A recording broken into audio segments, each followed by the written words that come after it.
মহেশতলার মালতী বিশ্বাসের ভুল চিকিৎসার চাঞ্চল্যকর ঘটনায় রবীন্দ্রনগর থানার পুলিশ তদন্তের স্বার্থে স্থানীয় 2 কাউন্সিলরকে তলব করেছে। সেবাশ্রয় হেলথ ক্যাম্পের মাধ্যমে তার চিকিৎসা করা হয়েছিল এবং ভুল ওষুধ প্রয়োগের কারণে শেষ পর্যন্ত মালতী দেবীর একটি পা কেটে বাদ দিতে হয় বলে পরিবার অভিযোগ জানিয়েছে। এই বিষয়ে পরিবারের তরফ থেকে একটি এফআইআর দায়ের করা হয়েছে। রবীন্দ্রনগর থানার পুলিশের তরফে তদন্তের স্বার্থে মহেশতলা পুরসভার 7 নম্বর ওয়ার্ডের কাউন্সিলর সব্যসাচী বসু এবং 10 নম্বর ওয়ার্ডের কাউন্সিলর সুমন রায়চৌধুরীকে তলব করা হয়েছে। আর এই মুহূর্তে আমি দাঁড়িয়ে রয়েছি একেবারে রবীন্দ্রনগর থানার সামনে। ইতিমধ্যেই যে ছবি দেখাচ্ছি দেখতে পাচ্ছি, সেই ছবি ইতিমধ্যেই কিন্তু ভেতরে প্রবেশ করেছে কাউন্সিলর সব্যসাচী বসু 7 নম্বর ওয়ার্ডের কাউন্সিলর এবং 10 নম্বর ওয়ার্ডের কাউন্সিলর সুমন রায়চৌধুরী, তারা কিন্তু ইতিমধ্যে ভেতরে প্রবেশ করেছে এবং তাদের ইতিমধ্যে কিন্তু জিজ্ঞাসাবাদ করা হচ্ছে। ইতিমধ্যে যে ছবি দেখাচ্ছি ভেতরে কিন্তু কাউন্সিলররা প্রবেশ করেছে এবং তাদের কিন্তু জিজ্ঞাসাবাদ চলছে।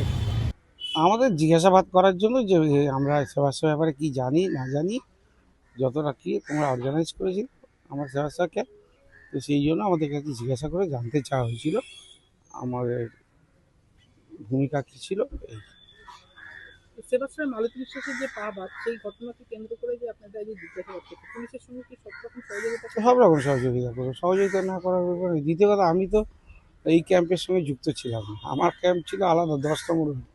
এই ক্যাম্পের ব্যাপারে কিছুই জানি না, তবু আমার যখন নাম এসেছে আর আমাকে ডাকা হয়েছে, আমি পুরো সহযোগিতা করলাম, যা জানি তাই বললাম। আপনার নামে তো রবীন্দ্রনগর থানায় এফআইআর করা হয়েছে। হ্যাঁ, করা হয়েছে, তাই জন্যই তো এসেছি, ওনারা জিজ্ঞাসাবাদ করার জন্য এসেছি। এফআইআর করা হয়েছে কিন্তু 21% হিসাবে না, আমাদেরকে ডাকা হয়েছিল আজকে তদন্তে সহযোগিতা করার জন্য। মূলত মালতী বিশ্বাসের পরিবার থেকে অভিযোগ করা হচ্ছে ভুল চিকিৎসার ফলে সেবাশ্রয়তে যে ভুল চিকিৎসা হয়েছে তার ফলে কিন্তু ওনার পাটা কাটা গিয়েছে। এই ব্যাপারে আপনি কতটুকু? আমি কিছু জানতাম না, আমি এই ভিডিও যেদিনকার খবর হলো ভিডিওতে দেখলাম তখনই জানতে পারলাম। তার আগে আমার কাছে কেউ জানিয়েনি, আমি জানতাম না এই ঘটনা। 2 বছর পরে আগে ঘটনা ঘটেছিল, আমার কাছে কেউ যায়নি। ওর সঙ্গে আমার ভালো, ওদের সঙ্গে মোটামুটি চেনা পরিচিত আছে, কিন্তু আমার কাছে কোনোদিন যায়নি। এই ব্যাপার যে কাটা গেছে সেটা আমরা জানতাম না। আমি এই ভিডিও হওয়ার পর, খবর হওয়ার পরেই জানতে পারলাম যে ওনার মায়ের পা কাটা গেছে। পরিবারের সঙ্গে কি কথা বলেছেন মালতী বিশ্বাসের পরিবারের সঙ্গে? না, আমার সঙ্গে কথা বলার সুযোগ হয়নি। তো আমি তো এই খবর হওয়ার পরে আমি টেনশানে ছিলাম যে আমি তো করেছি 10 নম্বর ওয়ার্ড, আর এই ঘটনা ঘটেছে 7 নম্বর ওয়ার্ডে। এদের ক্যাম্প আলাদা, আমাদের ক্যাম্প আলাদা। আমি এর মধ্যে কি করে যুক্ত হলাম আমি তো বুঝতেই পারছি না। তা আমার তো আর যোগাযোগ করার সুযোগ হয়ে ওঠেনি, এই চাপে ছিলাম। হ্যাঁ, তা আমার কাছে কেউ যায়ও নি, এই ওদের পরিবার থেকে কেউ বলতে, তা আমি কি করে জানি? কিছু তদন্ত হবে, তদন্ত প্রক্রিয়া আমার যতটা নলেজ আছে আমি পুরোটাই, আমার যতটুকু জানা আছে এ ব্যাপারে যতটা প্রশাসনকে সাহায্য করা ততটা। মূলত আজকে আপনাকে ডেকে পাঠিয়েছিল কে?